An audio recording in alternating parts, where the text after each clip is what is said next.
दुनिया के सबसे बड़े single man made machine large hadron collider में क्या धमाका हुआ था? किस तरह से हिग्स बोसॉन ने या गॉड पार्टिकल ने एग्जिस्टिंग फिजिक्स के पूरे बेस को हिला करके रख दिया था? प्रोटॉन के अंदर सारे क्वार्क का मास मिला करके तो सिर्फ 1% हो रहा था, बाकी का 99% कहां से आया? इलेक्ट्रॉन, प्रोटॉन, न्यूट्रॉन मैटर के सबसे छोटे पार्टिकल है ना? Hello everybody, welcome back to fruitful physics. दोस्तों, क्या हो अगर मैं आपसे पूछूं कि इस यूनिवर्स की सारी चीजें, चाहे वो एक टेबल हो, पेन हो या खुद हम इंसान हो, ये सारी चीजें किन बेसिक चीजों से मिलकर के बनी हुई हैं? तो मुझे लगता है कि आप लोग में से ज्यादातर लोगों का ये जवाब रहेगा कि एटम से मिलकर बनी हुई हैं। और अगर आप लोग थोड़ा और प्रिसाइज होना चाहेंगे तो ये कहेंगे कि नहीं सर, एटम तो ठीक है, पर एटम के अंदर इलेक्ट्रॉन, प्रोटॉन और न्यूट्रॉन भी होते हैं जो कि एटम से छोटे होते हैं। तो ये सारी चीजें इलेक्ट्रॉन, प्रोटॉन और न्यूट्रॉन से मिलकर के बनी हुई हैं। बचपन से हमें यही सिखाया गया है कि ये यूनिवर्स के सबसे छोटे, यूं कह सकते हो कि बिल्डिंग ब्लॉक है, राइट? लेकिन देखिए दोस्तों, जैसे जैसे टेक्नोलॉजी एडवांस होते गया ना, तो फिजिक्स के जो एक्सपेरिमेंट्स हैं वो भी और ज्यादा प्रिसाइज रिजल्ट देते गए हम लोग को। जिससे हुआ ये कि साइंटिस्ट को लगने लगा था कि ये प्रोटॉन और न्यूट्रॉन उनको पूरी तरह से ठोस नहीं लग रहे थे। उनको लग रहा था कि प्रोटॉन और न्यूट्रॉन के अंदर एक अलग ही दुनिया है, एक मिनी वर्ल्ड है। तो आज का हमारा ये वीडियो इसी मिनी वर्ल्ड के ऊपर डेडिकेटेड रहेगा। हम समझेंगे क्वार्क क्या होता है, क्वार्क का डिस्कवरी कैसे हुआ, हम समझेंगे कि दुनिया का सबसे बड़ा machine, man made single machine large hadron collider में ऐसा क्या धमाका हुआ था। हम ये समझेंगे कि कैसे हिग्स बोसॉन, हिग्स फील्ड या गॉड पार्टिकल ने पूरी तरह से जो फिजिक्स का फाउंडेशन होता है उस वक्त उसको चेंज करके रख दिया था एकदम से। तो देखिए क्या हुआ कि 1960 आते आते वैज्ञानिकों को लगने लगा था, मतलब वो पूरी तरह इस बात को समझ चुके थे कि जो प्रोटॉन और न्यूट्रॉन है ये पूरी तरह से ठोस नहीं है, इनके अंदर कुछ और भी मौजूद है। तो यही चेक करने के लिए 1968 में कैलिफोर्निया में स्थित स्लैक लैब, उसमें एक एक्सपेरिमेंट हुआ। और उस एक्सपेरिमेंट में हुआ क्या कि प्रोटॉन है, उस प्रोटॉन के ऊपर इलेक्ट्रॉन का बीम फायर करना था हमें। मतलब कि मेरे पास एक प्रोटॉन है और उसके ऊपर आकर के जो है इलेक्ट्रॉन, उसके ऊपर इलेक्ट्रॉन का बीम फायर होगा। तो होना तो ये चाहिए था कि अगर प्रोटॉन किसी भी चीज से मिलकर नहीं बना है, वो सिंगल है, तो कुछ भी नहीं होना चाहिए था। लेकिन नतीजा हैरान कर देने वाला था। जब इलेक्ट्रॉन का बीम प्रोटॉन के ऊपर फायर किया गया तो प्रोटॉन 3 टुकड़े में ऐसे टूट गया जैसे मानो कि वो अंदर ही अंदर 3 चीजों से मिलकर के बना हुआ था। ये एक्सपेरिमेंट ठीक वैसा ही था जैसे रदरफोर्ड ने गोल्ड फॉइल एक्सपेरिमेंट किया था। उन्होंने गोल्ड फॉइल के ऊपर अल्फा पार्टिकल का बीम एक तरह से फायर किया था। ठीक उसी तरह यहाँ पे हम लोग प्रोटॉन के ऊपर, स्लैक लैब में प्रोटॉन के ऊपर इलेक्ट्रॉन का बीम फायर किया गया था। तो हमें पता चला कि प्रोटॉन खुद 3 चीज से मिलकर के बना हुआ है, और वो जो चीज था उसको नाम दिया गया क्वार्क। तो क्वार्क को जब और सर्च किया गया उसके बारे में और उसको डिस्कवर किया गया, एक्सप्लोर किया गया, तो पता चला कि प्रोटॉन के अंदर 3 तरह का क्वार्क है। 3 क्वार्क है एक्चुअली, जिसमें से 2 होता है अप क्वार्क और 1 होता है डाउन क्वार्क। और न्यूट्रॉन में इसका ऑपोजिट, उसमें 2 डाउन क्वार्क होता है और 1 अप क्वार्क होता है। अब इसमें कंफ्यूज नहीं होना है कि ये अप क्वार्क क्या है और डाउन क्वार्क क्या है। ये सिंपल सा एक चीज है कि क्वार्क के टाइप्स है। इसमें अप और डाउन का मतलब ये नहीं है कि ये कोई डायरेक्शन बता रहा है, ये सिंपल मतलब है ये क्वार्क के फ्लेवर्स है, उसका एक टाइप है, दैट्स इट। और सबसे दिलचस्प बात, इलेक्ट्रॉन किसी भी चीज से मिलकर के नहीं बना हुआ है। इलेक्ट्रॉन के अंदर कोई क्वार्क नहीं है, क्वार्क सिर्फ प्रोटॉन और न्यूट्रॉन के अंदर है। तो आज की डेट में हमारे पास सबसे छोटे पार्टिकल, एलिमेंट्री पार्टिकल कौन से हुए? एक इलेक्ट्रॉन और एक क्वार्क। इनसे छोटे पार्टिकल आज की डेट में एग्जिस्ट नहीं करते हैं। लेकिन इस एक्सपेरिमेंट के दौरान एक और चीज सामने आता है जिसने लगभग साइंटिस्ट के होश उड़ा दिए थे। वो ये कि उन्होंने सोचा कि चलो ठीक है, क्वार्क तो हमें मिल गया, हम एक काम करते हैं, ये जो प्रोटॉन के अंदर 3 क्वार्क है, ये तीनों क्वार्क का अलग अलग इसका मास मेजर करते हैं कि अलग अलग कितना है। ठीक है, हमने अलग अलग मेजर कर लिया और फिर पूरे प्रोटॉन का मेजर किया।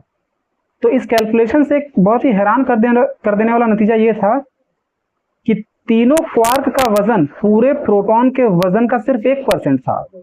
तो सवाल ये है कि 99% मास फिर प्रोटॉन को मिल कहां से रहा है, जबकि होना तो ये चाहिए। अगर आप एक रूबिक्स क्यूब का बात करो तो रूबिक्स क्यूब को अगर अलग अलग कर दो, उसके सारे क्यूब्स को जोड़ो तो उसका वजन और पूरे रूबिक्स क्यूब का वजन सेम आना चाहिए। तो same logic applies with proton also, कि प्रोटॉन अगर 3 चीज से मिलकर बना है, 3 क्वार्क से, तो तीनों को जोड़ के वही वजन आना चाहिए जो प्रोटॉन का होना चाहिए, बट वो तो सिर्फ 1% आ रहा है। तो बाकी का 99% मास प्रोटॉन को मिल कहां से रहा है? ये जो क्वार्क होते हैं ना, प्रोटॉन के अंदर जो क्वार्क हैं, इनके बीच में एक फोर्स काम करता है जिसे हम स्ट्रॉन्ग न्यूक्लियर फोर्स कहते हैं।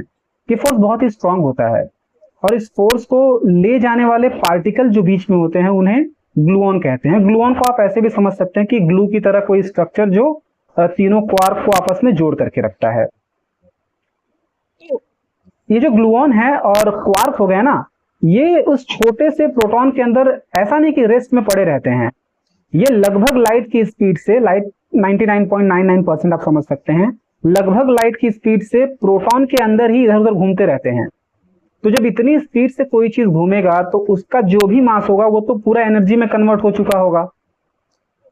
और जब भी हम प्रोटॉन का मास मेजर करते हैं तो उसमें तीनों क्वार्क के अलावा इस ग्लूऑन का भी मास उसी में ऐड अप हो जाता है, जिसके चलते वो 99% मास हमको ग्लूऑन से मिलता है। तो क्या पता चला इससे हमको कि जो 1% मास है वो तो क्वार्क का है, लेकिन बचा हुआ 99% मास कहां से आता है? इन ग्लूऑन का रहता है। तो दोस्तों ये तो हमें समझ में आ गया था कि ये मास का क्या झंझट है, ये झमेला क्या है, वो तो समझ में आ गया था। पर इसके देखिए रिसर्च आगे बढ़ते रहता है, ठीक है ना।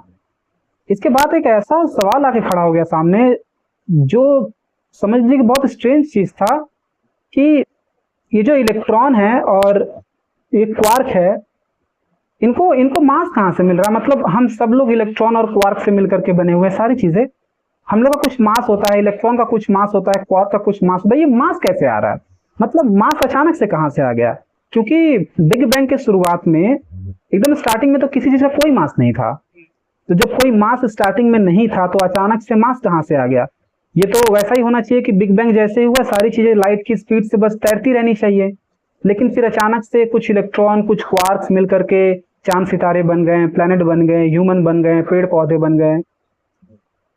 तो मतलब सवाल यह है कि इनमें मास कहां से आया इलेक्ट्रॉन और क्वार्क के पास?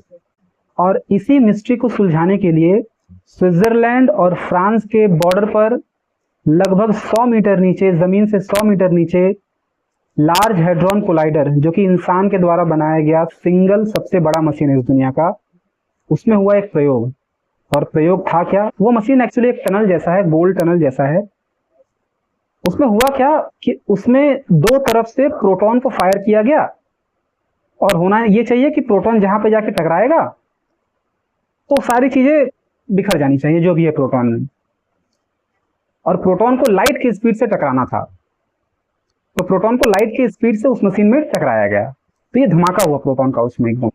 और आखिरकार 4 जुलाई 2012 को सर्न के वैज्ञानिकों ने वो खोज निकाला जिसका इंतजार लगभग 40 सालों से था, और जिसका नाम था हिग्स बोसॉन। और मीडिया ने उस टाइम इसको नाम दिया था गॉड पार्टिकल, तो इसी नाम से प्रख्यात हो गया। देखिए इसे ऐसे समझिए ना कि पूरे यूनिवर्स में एक इनविजिबल फील्ड फैला हुआ है, ठीक है, जिसे हम हिग्स फील्ड कहते हैं। ये कुछ ऐसा ही है ना कि जैसे मान लीजिए शांत पानी है बहुत फैला हुआ, इसको आप कंसिडर कर लीजिए हिग्स फील्ड, ठीक है। और अगर कोई भी हलचल होता है शांत पानी में, कोई वेव उठता है, तो जैसे ही हमें वो वेव दिखाई देता है तो हम उसको नाम दे देते हैं हिग्स बोसॉन, मतलब एक पार्टिकल। तो इस ब्रह्मांड में हिग्स फील्ड फैला हुआ है जो कि हमें दिखाई नहीं देता है, जो इनविजिबल है। और जब भी चाहे इलेक्ट्रॉन हो चाहे क्वार्क हो, इस फील्ड में वो मूव करेंगे तो वो एक ड्रैग महसूस करेंगे, ऐसा लगेगा उनको कि मुझे कोई रोक रहा है, कोई रुकावट फील करेंगे वो, और इसी रुकावट से उनको उनका वजन मिल पाता है, मास मिल पाता है। तो हिग्स फील्ड के वजह से जो इलेक्ट्रॉन है या फिर क्वार्क है उनको उनका मास मिला, और उनको उनका मास मिला तो हम लोग को अपना मास मिल पाया, क्योंकि हम सब उसी चीज से मिलकर के बने हुए हैं। तो दोस्तों लार्ज हैड्रॉन कोलाइडर में जब प्रोटॉन आपस में टकराएं तो हमें ये नहीं दिखाई दिया कि हमें हिग्स फील्ड दिखाई दिया हो कि चल हमने हिग्स फील्ड देख लिया है, नहीं। हम हिग्स फील्ड तो पहले से ही, हिग्स फील्ड तो इज एवरीवेयर। हमें बस एक हलचल दिखाई दिया, जैसे कि पानी में वेव दिखाई देता है, और उसी वेव को, उसी हलचल को मैंने नाम दिया क्या, हिग्स बोसॉन या गॉड पार्टिकल। तो दोस्तों अगर इस वीडियो का पूरा सार अगर कहें तो एक छोटे से मतलब बात में कहना हो तो आज के डेट में सबसे छोटे बिल्डिंग ब्लॉक क्या है, इलेक्ट्रॉन है, क्वार्क है, ग्लूऑन है। इनको अपना मास कहाँ से मिलता है, इनको अपना मास मिलता है हिग्स फील्ड के वजह से, और हिग्स फील्ड में कोई भी हलचल होता है तो हमें जो है कि गॉड पार्टिकल दिखाई देता है, हिग्स बोसॉन जिसको कहते हैं। और ये इन्वेंशंस इतने, ये एक्सपेरिमेंट इतने बड़े थे कि चाहे क्वार्क का इन्वेंशन हो, डिस्कवरी हो, या फिर आप यूं कह लीजिए कि हिग्स फील्ड का इन्वेंशन हो, उसका डिस्कवरी हो, इन दोनों के लिए ही साइंटिस्ट को नोबेल प्राइज मिला था उस वक्त का। तो दोस्तों देखिए, जब भी हमें ऐसा लगता है कि हमने सब कुछ जान लिया है, तब तब साइंस कोई ना कोई दरवाजा खोल देता है जिससे हमको पता चल जाता है कि हमें कुछ भी नहीं पता है और बहुत सारी चीजें एक्सप्लोर करनी अभी बाकी हैं। तो अगर आपको वीडियो अच्छा लगा हो तो लाइक करिएगा और चैनल को सब्सक्राइब करिएगा। सब्सक्राइब करने से थोड़ा मोटिवेट होता हूँ कि और इस तरह का वीडियो बनाऊं। और कमेंट में जरूर ये बात लिखिएगा कि क्या आपको लगता है कि भविष्य में हम ऐसा कुछ कर पाएंगे जिससे हमें पता चले कि क्वार्क के अंदर भी कुछ है, मतलब हम उसके अंदर भी कुछ खोज पाएंगे। अपना राय जरूर बताइएगा और तब तक के लिए नेक्स्ट वीडियो में मिलते हैं और keep exploring, keep learning. Bye bye.